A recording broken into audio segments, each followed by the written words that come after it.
Hello friends, welcome back to my channel.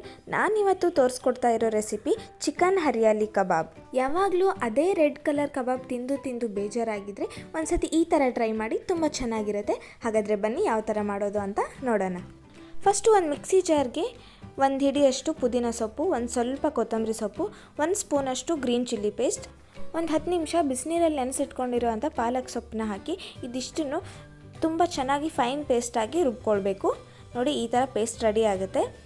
ಇವಾಗ next ನಾನು ಅರ್ಧ kg ಚಿಕನ್ನ ತೊಗೊಂಡಿದ್ದೀನಿ. 2 ಸತಿ ಚೆನ್ನಾಗಿ ಕ್ಲೀನ್ ಮಾಡಿ ವಾಶ್ ಮಾಡಿ ಇಟ್ಕೊಳ್ಬೇಕು. ಅದಕ್ಕೆ ಈ ಪೇಸ್ಟ್ನ ರುಬ್ಕೊಂಡಿರೋಂಥ ಪೇಸ್ಟ್ನ ಸೇರಿಸ್ಕೊಳ್ಬೇಕು. ಹಾಗೆ 1 ಸ್ಪೂನಷ್ಟು ಜಿಂಜರ್ ಗಾರ್ಲಿಕ್ ಪೇಸ್ಟ್, ಒಂದು ಅರ್ಧ ಸ್ಪೂನಷ್ಟು ಗರಂ ಮಸಾಲ, ಹಾಗೆ ಒಂದು ಸ್ವಲ್ಪ ಕಸೂರಿ ಮೆಂತಿ, ಹಾಗೆ 1-2 ಮೊಟ್ಟೆನ ಒಡೆದು ಹಾಕ್ಕೊಳ್ತಾ ಇದ್ದೀನಿ. ಹಾಗೆ 1-2 ಸ್ಪೂನಷ್ಟು ಕಾರ್ನ್ ಫ್ಲೋರ್ ಹಿಟ್ಟು. ಇದನ್ನು ಇಷ್ಟನ್ನು ಹಾಕಿ ಚೆನ್ನಾಗಿ ಮಿಕ್ಸ್ ಮಾಡ್ಕೊಳ್ಬೇಕು.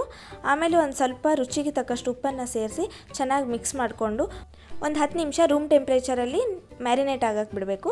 ಈಗ ಒಂದು 10 ನಿಮಿಷ ಆಗಿದೆ. ಸೊ ಚೆನ್ನಾಗಿ ನೆಂದಿದೆ ಎಲ್ಲ ಚಿಕನ್ನು. ಇವಾಗ ಏನೇನು ಬಿಸಿ ಆಗಿದೆ. ಸೊ ಒಂದೊಂದೇ ಹಾಕ್ಕೊಳ್ತಾ ಇದ್ದೀನಿ. ಚೆನ್ನಾಗಿ ಕಲರ್ ಚೇಂಜ್ ಆಗೋವರೆಗೂ ಫ್ರೈ ಮಾಡ್ಕೊಳ್ತಾ ಇರಬೇಕು. ತುಂಬ ಅಂದರೆ ತುಂಬ ಚೆನ್ನಾಗಾಗುತ್ತೆ. ನೀವು ಒಂದು ಸತಿ ಟ್ರೈ ಮಾಡಿ ನೋಡಿ. ಟೇಸ್ಟ್ ಕೂಡ ತುಂಬ ಚೆನ್ನಾಗಿ ಬರುತ್ತೆ. ಸೊ ಇದು ನ್ಯಾಚುರಲ್ಲಾಗಿ ಈ ಥರ ಕಲರ್ ಬಂದಿರೋದು. ಸೊ ಯಾವ ಫುಡ್ ಕಲರು ಮಿಕ್ಸ್ ಮಾಡಿಲ್ಲ. ಒಂದು ಸತಿ ಟ್ರೈ ಮಾಡಿ ನೋಡಿ, ಹೇಗಿದೆ ಅಂತ ಕಮೆಂಟ್ ಮೂಲಕ ತಿಳಿಸಿ. ಹಾಗೆ ನೀವಿನ್ನು ಯಾರ್ಯಾರು ನಮ್ಮ ಚಾನಲ್ನ ಸಬ್ಸ್ಕ್ರೈಬ್ ಮಾಡ್ಕೊಂಡಿಲ್ಲ, ದಯವಿಟ್ಟು ಸಬ್ಸ್ಕ್ರೈಬ್ ಮಾಡ್ಕೊಳ್ಳಿ. ಹಾಗೆ ಈ ವಿಡಿಯೋ ಇಷ್ಟ ಆಗಿದರೆ ಒಂದು ಲೈಕ್ ಮಾಡಿ. ಇನ್ನೂ ಹೆಚ್ಚಿನ ರೆಸಿಪಿಗಾಗಿ ಅಶೂಸ್ ಹೋಮ್ ಕಿಚನ್ ಚಾನಲ್ಗೆ ಸಬ್ಸ್ಕ್ರೈಬ್ ಮಾಡ್ಕೊಳ್ಳಿ.